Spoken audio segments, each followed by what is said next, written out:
Bueno, nadie se cambia.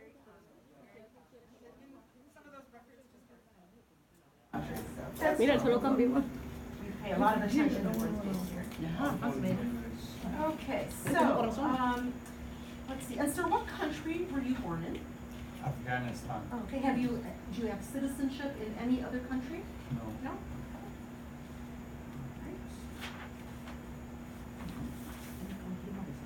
And sir, what is your address currently?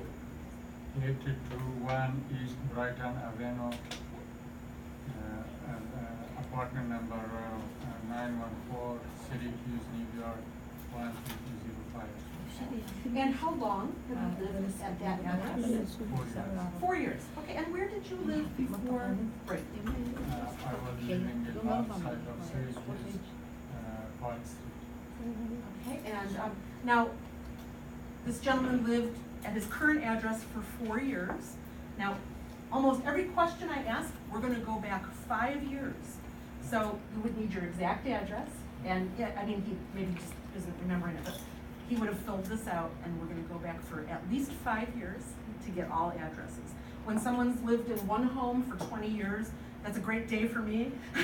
But sometimes I get students, they've moved 10 times in 5 years, and I need to know all 10 addresses. All right, so that's another reason to make a copy of this, because we're gonna review it, make sure it's accurate. So we'll go back and say we have 5 years of history, and so you lived at your current address 4 years. Yes. And before, how long? 1 year. 1 year. There's my 5 years, I'm happy, I don't have to go back anymore than that. And you have to give the full address for the previous. Yep, full address. Guri. I mean, they give you space for 4 addresses on this form, which is funny. Now, sir, are either of your parents U.S. citizen, your mother or your father? No. No? Now, we ask that because sometimes people come for their interview and they're already U.S. citizens. They don't realize. Sometimes you can become a citizen because your parents became a citizen. So that's why I ask everybody, I don't assume anything. Generally, if someone's, a younger person, you might find that, but you never know. So I ask everyone, your mother, your father, are either of them U.S. citizens? So in this case, no. So this would be the appropriate way for you to get citizenship.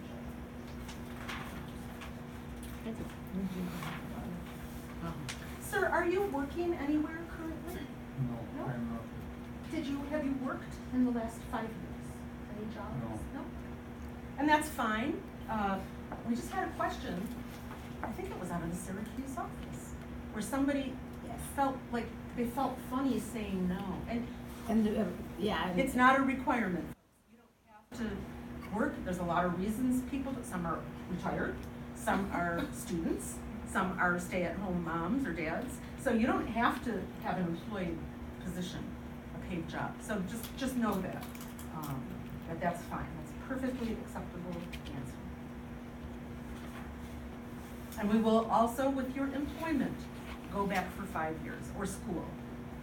So, maybe you worked for, maybe you went to Syracuse University for 3 years, and then you graduated, and you worked for Stickley Furniture, or the casino, or somewhere, for 2. We're gonna get 5 years of history. Excuse me. Yes, I sir. have a question. Sure. What if I 5-time work like 5 companies? 5 jobs? Yes. We need to know all of them. So we give to all, Yes. like a date or like a year? Yep, the date, and maybe it's same time. Maybe you work somewhere in the day and you work another job at night and you deliver pizzas on the weekends. I don't know. So all your jobs. Actually, we don't forget what's like Okay. So problem. I'm sorry. Say one more time. So we give like say something like I'm working somewhere, but I forgot to. Did actually did You forward. did. You didn't record it. Yeah. Oh, okay. Yeah. We don't want to know that. There's jobs you could, like if you shovel your neighbor's sidewalk and she gives you $10, we don't care. But if you're, it gets into some tax issues because if you're working, technically you should be paying taxes on that. So I'm gonna have you talk to Olive when we're done. She can advise you better, just because of the tax implications. Yes. You know, I know some people do side jobs for extra money, and I think it's allowed to a certain degree, but if it's like, if you're making like $20,000 a year and they're paying you, we say, under the table, then there's tax problems with that, so you'll wanna talk to Olive, make sure you're doing it legally, okay? Okay, sometimes, sometimes we're like, la, la, la, I don't.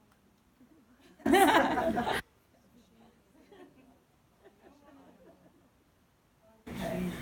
Now, sir, have you traveled outside the United States at all? Yes. Okay, and where have you gone? In the last 5 years, so again, 5. Yes. Where I have you went to Afghanistan. Okay, and when was that? That was last this year, Okay. 2015, in the month of June, Okay. How long did you stay? 42 days. 42 days. Okay, so now he's already filled that out, so I can read that and ask him to verify that. And then he's also going to have paperwork, a travel document that would show, and I'm just making sure he's not been out more than 6 months or a year, heaven forbid, and that he's not traveled more than 30 months total. Any other trips besides that one to Afghanistan? 2016, Okay. I went to Afghanistan Uh-huh. in the month of October, October, and how long was that trip? 35 days. 35 days, okay, and how about before that, any other trips? Okay, anything to Canada, Mexico, No. Caribbean? No. So, now it's not a big issue in Syracuse. In Buffalo, we have people who travel to Canada frequently, Yeah. they can't remember, and that's okay, it makes sense. Right. Here, it would be a little bit more effort, it's not as easy to cross the border. Or if someone were from Oklahoma, and they told me they couldn't remember the Cuando trip tú to viajas Canada. por Canadá no se It has to considera make que sense. visitas In automáticamente. Buffalo, Eso es lo que está diciendo what él. all we write is free. Okay. So we're checking that his travel document matches the 2 trips he told me about. It does, everything's fine. That's good. Sir, are you single, married, divorced? I am married, Married, okay. And is it your first marriage? yes. Okay. And he's listed the name of his spouse. Is she here also? in No, Syracuse? she's in Afghanistan. She's in Afghanistan. Okay, so we're just checking the information about his wife.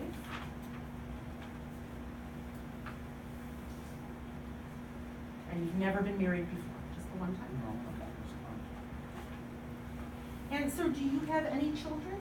Yes. Anywhere? Tell me about all of them. I have 5 children. 5 children? One is living in Germany, Okay. to my oldest daughter, and she's married. Mhm. And my one daughter and 3 sons are living in Afghanistan. Okay. So we have space on our form for 1, 2, 3, 4 children. And if you need more room, my father was the 13th child of Polish immigrants. So, you know, he would have had to include it on a separate piece of paper. So if you run out of room, you have a big family, just include it on a separate piece of paper. So he's told me about his children, he's already provided that information. Yes. I'm just checking that as we go. All right, very good. So none of your children are in the States? No. Okay, good. All right.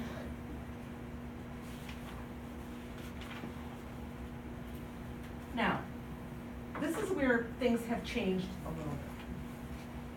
When I was interviewing for citizenship, this is exactly how I did my interviews. I do all of that questioning, and then I do the civics and the English test. I think it's a little bit different now, Olive. I think they're doing the English test first. And I could have always done that. That's up to the officer. So from the get-go, from the time you first sit down, they might start right out with the English test. Just know that, okay?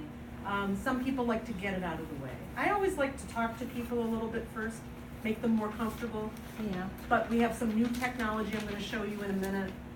So it's changed kind of the way we do things, but just be prepared. It could be either way. So, sir, at this point, before we finish reviewing your application, I'm gonna do your English and your history test, okay? Okay, good. So,